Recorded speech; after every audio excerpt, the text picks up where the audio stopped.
বর্তমানে অন্তর্বর্তীকালীন সরকারের উপদেষ্টাদের উদ্দেশ্যে একটা কথা বলতে চাই। কোনো কিছু আপনি বন্ধ করার আগে চিন্তা করবেন এটার কোনো বিকল্প ক্রিয়েট করা হয়েছে কিনা।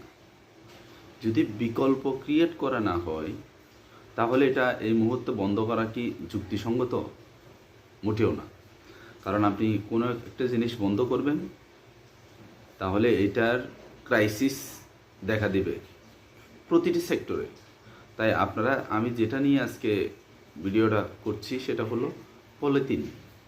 পলিথিন আপনারা বন্ধ করার অভিযানে আছেন, ভালো কথা, কিন্তু এটার বিকল্প কি আপনারা বের করছেন?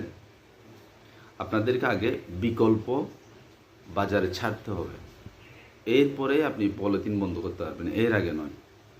আর যেটা সংস্কার করা এটাই করুন, অযথা এগুলো নিয়ে টানাটানি